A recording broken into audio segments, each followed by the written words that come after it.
The President of the United States stood at the podium and told the world something extraordinary, and almost nobody caught it. He listed the countries Iran had struck: Qatar, Saudi Arabia, the UAE, Bahrain, Kuwait. And then he said it. Nobody expected that. We were shocked. Let that sink in. The most powerful military on earth launched a war and was shocked when the other side fought back. This was not a slip. This was not spin. This was the commander-in-chief of the American empire admitting on camera that the war plan assumed the enemy would simply surrender after the first blow. Decapitate the leadership, destroy the infrastructure, wait for the white flag. That was the entire strategy. And when the white flag never came, when Iran closed the Strait of Hormuz, when missiles rained on American allies across the Gulf, Washington had no plan B. His press secretary doubled down. She stood behind the White House lectern and declared, with perfect confidence, that Iran had been defeated militarily. The only problem, she explained, was that the Iranians were apparently too stupid to realize it. That was the official diagnosis. Not that the strategy was flawed, not that the intelligence was wrong. The enemy simply lacked the good sense to know they had lost. And if they didn't accept this reality soon, the president would, her exact words, unleash hell. Meanwhile, the Secretary of War went further. He told reporters America negotiates with bombs, that there was no need for diplomacy because the military campaign was, quote, one for the history books. He seemed elated, triumphant even, and he was describing a war that, by every serious strategic measure, was already slipping out of American control. What you are witnessing is not strength. It is the rhetoric of an empire that cannot process the possibility of its own failure. And that inability, that blind spot, is the single most important factor shaping the outcome of this war. Not missiles, not troop counts. Hubris. What you will understand by the end. By the end of this episode, you will understand something that almost no mainstream analyst is willing to say out loud. This war is not really between America and Iran. That is the surface layer. Beneath it, a far more consequential contest is underway. A contest between the American empire and its own enforcer, Israel, for control of the Middle East. You will understand why the global financial system needs an empire, why America can no longer fulfill that role, and why Israel is methodically proving that it can. You will see how Iran's resistance is not just a military story, but an economic and strategic transformation that is redrawing the map of Eurasia. And you will learn 3 principles from game theory that explain why today's alliances will shatter and why enemies become partners when the power balance shifts. This is the logic behind Pax Judaica, and once you see it, you cannot unsee it. Every war is fought across 4 dimensions. There's the military dimension, the bombs, the troops, the hardware. There's the economic dimension, who pays, who profits, who bleeds. There's the political dimension, alliances, domestic support, coalition cohesion. And there's the narrative dimension, how the world perceives the conflict, who history will judge as the aggressor and who as the defender. America is fighting this war in one direction. It has a military strategy, decapitation and forced surrender. And it is trying to bend every other dimension to serve that strategy. It is ordering NATO to open the Strait of Hormuz. It is pressuring media to report the war as a success. It is unsanctioning Russian and Iranian oil to keep prices down, even though this directly funds the enemy. Everything, narrative, politics, economics, must conform to the military plan. There is no feedback loop. There is no adjustment mechanism. The strategy is the strategy, and the world must fall in line. Iran is fighting the war in the opposite direction entirely. Its military operations are calibrated to serve economic, political, and narrative goals simultaneously. The Strait of Hormuz is not just a military choke point. It is a toll booth. Iran lets Chinese ships through because China is its primary oil buyer. It lets Japanese ships through, and Qatari ships, and Omani ships, countries willing to negotiate. Every military action is designed to strengthen Iran's economy, split the Gulf coalition, and win global opinion. The military serves the strategy. It does not dictate it. This asymmetry has three devastating consequences for America. The first is the inability to reflect. When everything must conform to the military plan, there is no room to sit down, assess what is failing, and change course. The second is rigidity. When the plan is not working, America does not adapt. It escalates. It doubles down on bombing. It considers ground troops, which most military analysts regard as somewhere between counterproductive and suicidal. The third is fragility. When you force the world to support your war, the world resists. Allies drag their feet. The economy fractures. Resupply becomes a nightmare. Iran, by contrast, is gaining popular support, recruiting foreign sympathy, strengthening its economy, and growing more resilient with each passing week. One side is burning through its reserves, the other is accumulating them. To understand why America cannot win this war, you have to understand something that most people overlook about the American military. It was not built to win wars. It was built to spend money. For most of its history, America had no standing army. The Founding Fathers feared a professional military as a threat to liberty, and they were right to. A professional army is an institution with its own interests, its own budget, its own survival instinct. America only built one because it had no choice in 2 world wars. The problem is that after 1945, the apparatus did not disband. It stayed. It metastasized. And it needed a reason to exist. That reason was the Cold War. Then the War on Terror. Then whatever comes next. There is always a next war because wars are not the failure state of the military-industrial complex. They are its business model. Julian Assange put it with surgical precision. The point of American wars is not to win them. It is to make them endless, so that taxpayer money flows continuously into the hands of a transnational elite. America accounts for 41% of all global military spending.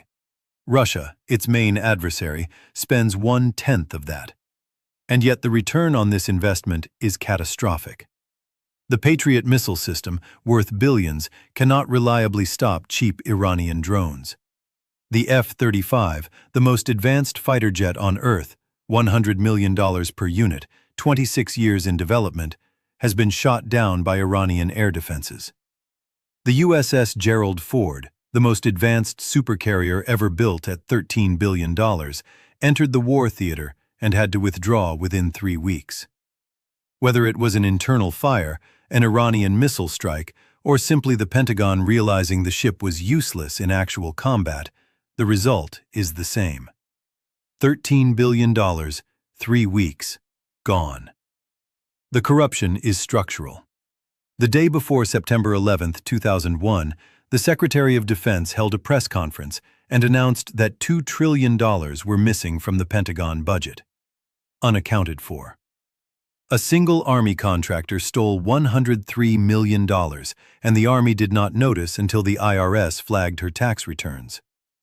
Boeing receives $20 billion a year in government contracts, spends $18 million on lobbying and political donations to secure them, and its civilian planes are falling out of the sky. Whistleblowers who tried to expose the company died under mysterious circumstances before they could testify. This is not an army. It is a money laundering operation with tanks. Against this backdrop, America faces 3 constraints in the Iran war that no amount of rhetoric can overcome. The first is political will. This war is deeply unpopular at home. Only about 40% of Americans support it, and that number is falling. The president has requested $200 billion in war funding. He may reinstate the draft. But you cannot sustain a war of choice in a democracy when the majority of your citizens oppose it, especially a war that delivers no visible victories and no clear endpoint. The second is manufacturing capacity. Decades of deindustrialization have left America unable to replenish its own arsenal at wartime speed. If you lose planes, if you expend too many precision munitions, you cannot replace them fast enough. The factories do not exist. The supply chains are not there. In a prolonged conflict, America simply runs out of things to drop. The third is casualty tolerance. The American military is afraid to report its own losses. In a war, soldiers die. That is the fundamental reality of armed conflict. But the Pentagon has become so terrified of political backlash that it conceals or minimizes casualties, which in turn prevents honest strategic assessment. Compare this to Iwo Jima, where 6,000 Marines died taking a single island, and America celebrated their sacrifice as proof of national resolve. That America no longer exists. The current America sent roughly 5,000 Marines into Iran, hoping it would be enough to win the war. It was not a strategy, it was a wish. Now, here is where the analysis takes a turn that most commentators will not make. If you understand how the global system actually works, you understand that at its core is an empire. The muscle that enforces the rules, protects the trade routes, and shapes the geopolitical landscape. Wrapped around the empire is the financial layer. Wall Street, the City of London, the Bank of International Settlements, asset managers like BlackRock, the game masters who set the rules of play. Together, they generate the global economy denominated in dollars, legitimized by multilateral institutions like the UN and WTO that make the system appear fair and rules-based. And surrounding all of it is the cultural, educational, and media infrastructure that makes people believe this arrangement is natural. Every player in the system, from the financiers to the intelligence agencies to the multinational corporations, has one overriding interest: maintaining the status quo. The system works for them. But there is a problem. The empire at the core is failing. America is losing the war. America's military is corrupt. Its population is divided. Its manufacturing base is hollowed out. And its strategic thinking is frozen in a posture of permanent escalation. If the empire falls, the entire edifice threatens to collapse, and everyone with money in the system loses. So, the system needs a replacement, and the replacement is auditioning right now. Think of it like venture capital. Two companies pitch you for investment. Company A has 100 successful ventures, enormous resources, decades of experience, but no particular hunger. If this new project fails, so what? They can absorb the loss. Company B is young, scrappy, has failed before, but they're willing to work 16 hours a day, stake everything on the outcome, and fight with the intensity of people who know that failure means extinction. If you are a smart investor, you put your money on Company B. Because desperation and determination produce results that comfort and complacency never can. Israel is Company B, and it is proving it on every front. Gaza, whatever you think of the moral dimension, was a proof of concept. 82% of Israelis supported the expulsion of Palestinians from Gaza. 66% believed they were fighting an existential enemy. That is unity. That is determination. Americans do not have it. Most Americans oppose what Israel did in Gaza, but Israelis themselves were unified behind the war effort. This is what the global elite are watching. Not the morality, but the capacity. The Lebanon pager operation cost $275, took decades of patient intelligence work to execute, and demonstrated a level of operational sophistication that the American military, with its trillion-dollar budgets, cannot match. Israel is telling the world, we will do the job, we will do it cheaply, and we will do it with a level of strategic creativity that the bloated American machine has long since lost. Throughout history, empires have subcontracted their violence to mercenaries, and then been replaced by those same mercenaries. The Romans began as soldiers for hire for the Etruscans. The Aztecs served the Culhua Mexica. The Greeks fought for the Persians, the Mongols for the Chinese, the Mamluks for the Ayyubid dynasty in Egypt. In every case, the pattern is the same. The mercenary realizes that the empire is corrupt, decadent, and weak, and takes over. Israel was created by the British and Americans as their enforcer in the Middle East, a strategic asset to control oil and maintain regional instability. For decades, it played that role. Now, the enforcer is looking at the empire and asking the obvious question. We are the ones making the sacrifices. We are the ones doing the work. We are the ones absorbing the hatred of the world. Why should we not be the empire? So, what does this new order actually look like? Start with the Greater Israel Project. The vision held by a significant faction in Israeli politics that the biblical promise extends from the Nile to the Euphrates, encompassing parts of Egypt, all of Jordan, Lebanon, Syria, Iraq, Saudi Arabia, and even portions of Turkey. Now, notice something critical about this map. Iran is not on it. Persia is not part of the Greater Israel Project. So why is Israel at war with Iran? Because the real obstacle to Greater Israel is not Iran. It is the American empire. Look at a map of American military bases in the Middle East. They blanket the territory that Greater Israel claims. The Americans are the ones sitting on that land. This war against Iran serves a dual purpose for Israel. It weakens Iran as a future regional rival, yes, but far more importantly, it overextends America, drains American resources, erodes American political will, and accelerates the day when American forces must withdraw from the region. Once America leaves, Israel steps in. The economic architecture is already being built. Israel sits at the intersection of the India-Middle East-Europe trade corridor. For India to reach Europe by land, the route passes through Israel. The same corridor connects to Africa, and Israel is uniquely positioned to serve as a gateway between the African continent and the European and Asian markets. Add to this the Russia-Ukraine dimension. Israeli territory can channel Russian and Ukrainian energy and agricultural products into Africa and beyond. The geography is extraordinary. Israel, a country the size of New Jersey, becomes the hub of 3 continents' trade. Then, there is the digital infrastructure. Israel has more data centers than any other country in the Middle East. Saudi Arabia and the UAE are trying to compete, but they depend entirely on imported expertise.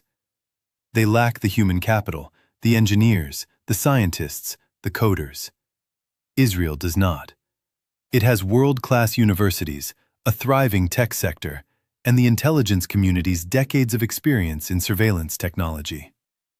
As AI becomes the backbone of modern statecraft, enabling the surveillance, monitoring, and control that every empire requires, Israel is positioned to dominate the region's digital architecture.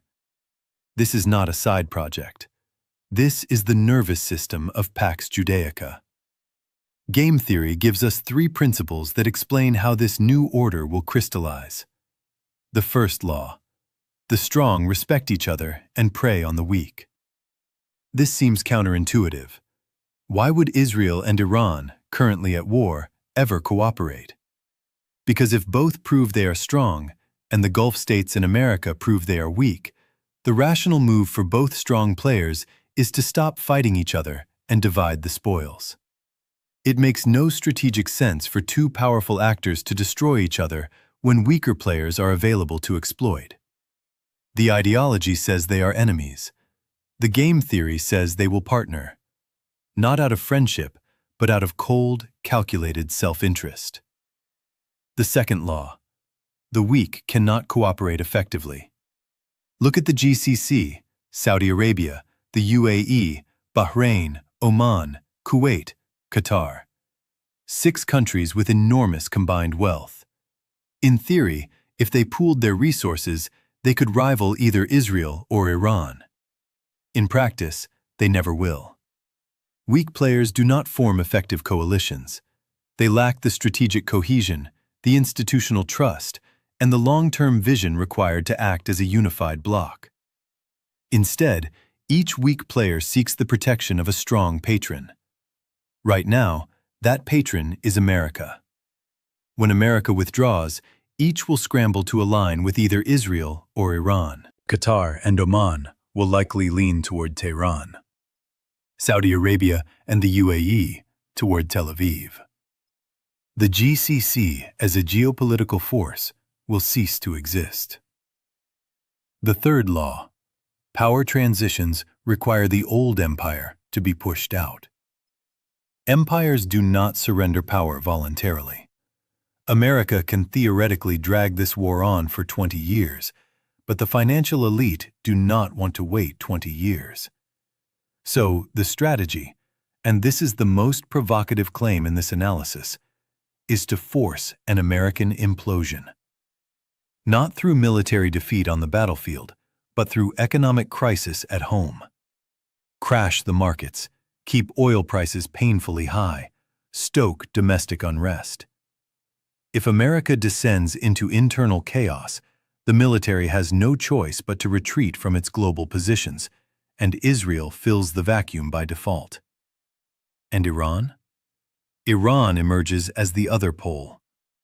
The war has done something its architects never intended. It has freed Iran from sanctions. Before the war, Iran was cut off from the global economy. The Americans unsanctioned Iranian oil to keep world prices down, and in doing so, handed Iran $14 billion virtually overnight, more than Iran's entire annual defense budget. Iran is now embedded in 2 of the most important trade networks on Earth, China's Belt and Road Initiative and the Russia-Iran North-South Transport Corridor. For China to reach Europe by land, the route passes through Iran. For Russia to access India, the route passes through Iran. The more this war continues, the more Iran profits. It has less incentive to end the fighting than anyone. So, here is the picture that emerges when the smoke clears. 2 regional powers, Israel and Iran, each controlling their own trade networks, their own resource bases, their own spheres of influence. Israel commanding the Western Middle East, the Mediterranean trade routes, the AI and surveillance infrastructure, and the corridor linking Europe to India and Africa. Iran commanding the eastern flank, the Strait of Hormuz, the Belt and Road Junction, and the north-south corridor linking Russia to the Indian Ocean. The American empire retreats across the Atlantic. The Gulf states fragment and align with one pole or the other, and the global financial system, which needs an enforcer, which needs muscle, which needs someone willing to do the ugly work of maintaining order, transfers its backing from Washington to Tel Aviv. Not because of ideology, not because of religion, because the numbers work, because the game theory demands it. This is not prophecy. This is a framework. It is a way of reading the forces at play, military, economic, financial, strategic, and following their logic to a probable conclusion. The value is not in being right.